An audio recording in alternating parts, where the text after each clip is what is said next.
Welcome back to the Hurry Up Offense Fantasy Football News and Advice for Week 9 of the 2022 NFL Fantasy Football season. In about 10 minutes or so, we'll see how that goes. I am Smokey Rameriz, your fantasy football pro. Let's go. Today's topic is something I'm calling smart trades and dumb fades. It has a lot to do with the NFL trade deadline that just happened and all of the madness that went on during that. But first, let's get into the news. Wow, this is very, very interesting. Right here, over in Chargers camp. More hamstring trouble? Question mark.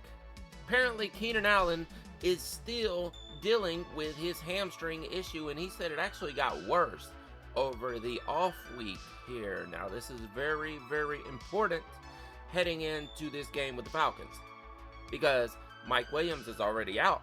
He's not going to be there.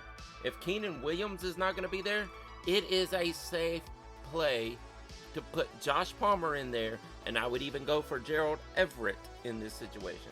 Usually, in a situation like this, you're going to be worried about double coverage for a guy like Josh Palmer. But the fact is, they are playing the Falcons, who have a bad overall defense to begin with, and these cornerbacks are beat up. Safeties, be what it may. But like I said, this overall defense is not good. I would be playing Josh Palmer, and I would be playing Gerald Everett. If you're in a really deep league, I'd be playing DeAndre Carter. But remember, that is a really, really deep league, if you understand what I'm saying. Imagine this. Brandon Cooks is questionable for Thursday night against the Eagles. Imagine that. Now, the guy wanted to be traded. He didn't get traded before the deadline. Whatever happened, and now he's questionable. The guy's not going to play, obviously. You see the cryptic text the guy put out? If you got Brandon Cooks on your team, I don't expect him to be out there. This is a personal reason. This is not an injury. Good luck with that. If you're in an extremely deep league over in Washington camp, I would not be expecting Jahan Dotson or J.D. McKissick to play this week. Don't expect it. It's probably not going to happen, bro. Oh, this is kind of hilarious. Out of the Kansas City camp, Andy Reid has delightful news for us all, and that is Kadarius Toney is finally healthy. Imagine that. The guy just could not get healthy when he was playing for the Giants. But imagine that. All it took for him to get healthy was a change of scenery. Get out of the cold. Well, probably pretty cold in KC too. But get away from the big city, maybe something, whatever it is, smog. He's healthy now. He's going to be playing soon. And Kadarius Toney might actually be their wide receiver of the future. Well, guess who didn't get traded, though, was Cam Akers.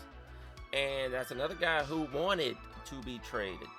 But apparently, Sean McVay is saying the team is working with Akers on his return. Now, stay tuned to that. I really don't know what to make of it. I would not play him if he did return this week or in the coming weeks. I need to see a couple weeks of production. There is no way I'm going to plug Cam Akers right into my lineup the first week he's back. So stay tuned there. I don't know why this is on my news list, but Andrew Berry, that's the Browns general manager, says that Watson will start when he can. He's not going to be able to start until week 13, and we all expected him to start once he's eligible to start. So get back with us before week 13, Andrew. I got some news for you out of Falcons camp if you've been playing Caleb Huntley or Tyler Algier on your team. Guess what? Cordero Patterson is due back. He is coming off of IR as we speak, and actually by the time you're hearing this, he should have already practiced. So check that out. If you've got him sitting on your IR, you're going to have to pull him out, but he is worth a start. The upcoming schedule is not bad at all. I would play Cordero. He's going to have heavy usage here. Did everyone see Jonathan Taylor's foot this past week in that Colts game? They were wrapping it up like a burrito, bro. They just kept piling on the tape like he knew he was in pain. Or at least I knew it. I could see it on his face. But he played the whole game. He's out of practice right now, though. So you're going to have to keep an eye on that. If Jonathan Taylor is not a go for this coming week, I don't care who they're playing or who the quarterback is, which we all know is Sam Ehlinger at this point. I'm playing Deion Jackson. You're going to play Taylor if he's out there? Well, guess what? This team will get just as much usage out of Deion Jackson. Nyheim Hines is gone. There's no other competition for it at this point. He'll be out there. And no, I'm not saying that Deion Jackson is as good as Jonathan Taylor or Zach Moss for that matter. But he's going to get the usage. And volume is king in fantasy football. Corey Davis is still being held out of practice over at Jets camp. Don't expect him to be out there unless something drastic happens. Also over in Raiders camp, Darren Waller has been limited this week. If he's not out there, I don't know that I'm playing Foster Moreau. This offense is completely stagnant. This needs to be a get-right game for that entire offense coming up against the Jaguars. It's going to have to be, because that offense was horrific this past week. I'm afraid. I'm afraid of playing them. I'm still going to play Devontae Adams because you have to. Deep leagues, Derek Carr, you have to. Josh Jacobs, you have to. But I'm not happy about it. They need to get it going. This could be the game where they do, though, so I will give you that caveat. Speaking of being sidelined, DeAndre Swift for the Lions. He came back last week, and a lot of people played DeAndre Swift and saw 5 carries total. Why? Because he's not healthy. Why is he playing? This team is not winning. They did have sort of a shot against the Dolphins, but nobody expected them to win. Why was DeAndre Swift playing if he's not healthy? All he's doing is hurting you fantasy managers who plug in DeAndre Swift. Tell you what I would do? Not plug him in until I see him get a full slate of carries. Now, you're going to miss a big game when that happens because that's the kind of running back DeAndre Swift is. If he gets all the work, he's going to put up tons of points. Doesn't even matter the opponent. He is matchup proof at this point. But if he's hurt, he's hurting your team. Last thing on the news docket is Hubbard is back at practice. Old Chuba's back out there. I'm still playing Deontay Foreman. I think he has firmly cemented himself as the number one in that backfield with Christian McCaffrey being gone. I'm not going to worry about Hubbard at this point until I see some type of 50-50 split. I think it's still Deontay Foreman's job to win or to have. I already won it, in my opinion. Let's get on to the game theory portion of the show. Smart trades and dumb fades. The NFL trade deadline has happened and we see teams switching places. Now, the big names, that's just it. The big names, you play those guys regardless. Listen, the tight end landscape is really bad. So, TJ Hawkinson going over to a prolific offense where he's not going to see double coverage like he did when Amon-Ra was out. He is going to possibly get tons of work, especially with Big Irv being on the injury list. I expect TJ Hawkinson to play good, play well, get lots of work. It would be a dumb fade, in my opinion, to fade TJ Hawkinson. Smart trade. What I don't think is much of a smart trade right here. Nyheim Hines is headed to Buffalo. Now, if you trade for Nyheim Hines, or if you just have him on your roster right now and you think he's going to get tons of work just because he's headed to such a prolific offense, don't think that quick, bro. Listen, Zach Moss wasn't getting a ton of work in here. Now, Nyheim Hines may get more work than Zach Moss, but you also have James Cook out there. Easy for me to say. James Cook, that's a Georgia boy. Dalvin's brother, Florida State product. I don't expect him to be the number 2 even in this offense. Still going to be Singletary, and then I think it's going to be Cook, and then Nyheim Hines. This is a depth piece. You're not playing Nyheim Hines right off the rip. What would be smart is to try to trade Nyheim Hines right now while people think he may have a positive situation here, or at least better than the Colts. Get some kind of value out of it. With Jeff Wilson headed down to Miami to once again sit behind Raheem Mostert, I think this is probably a good trade because we know Coach loves both of these guys and he has utilized them in the past with the 49ers. So that's why he wanted Jeff Wilson, but he's going to sit behind Raheem Mostert. Raheem is the starter for now, as we know.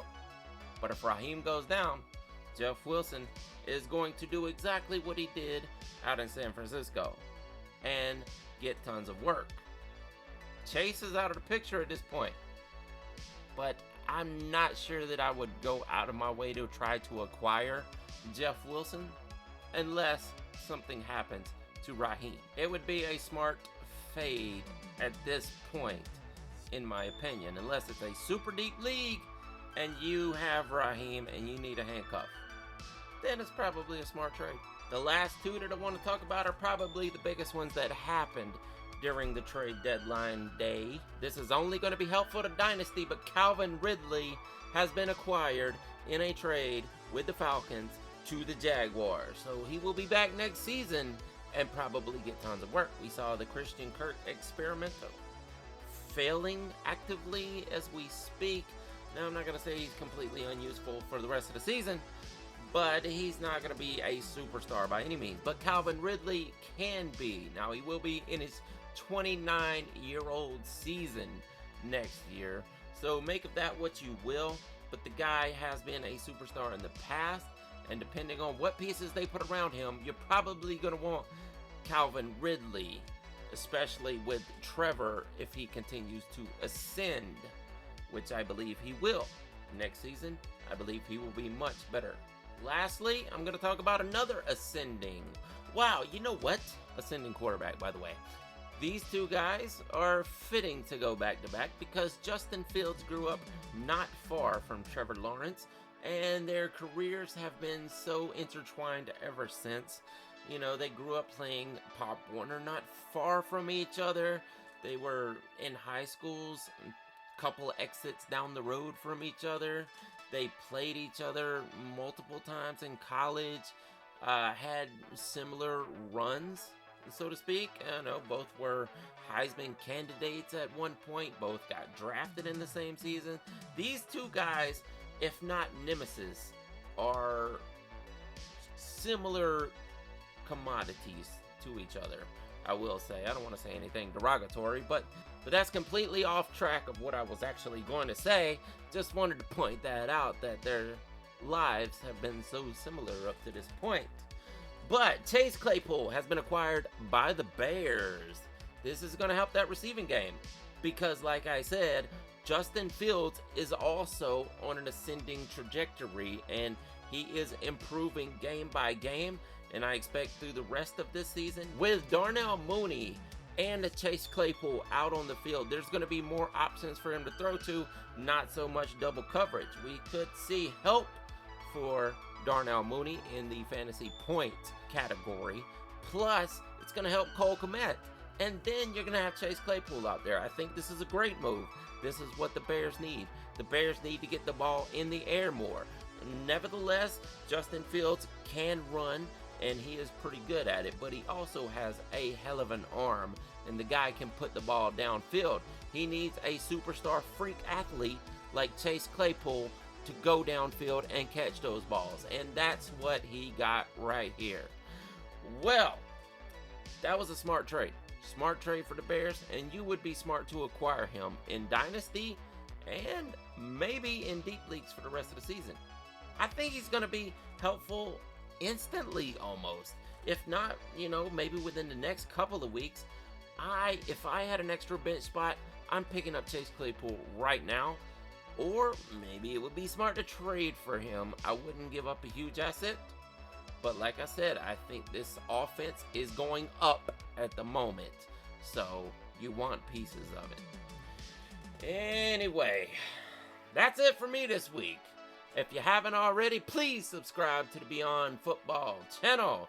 If you want to hear me and Alex, or Alex and I, of course, break down every game every single week and give our predictions for the winners, that's already out. That's the scoreboard. It comes out one day before this. Go and check it out. Please give us a like. I am Smokey Rameriz, your fantasy football pro. And I'll see you next week. Deuces.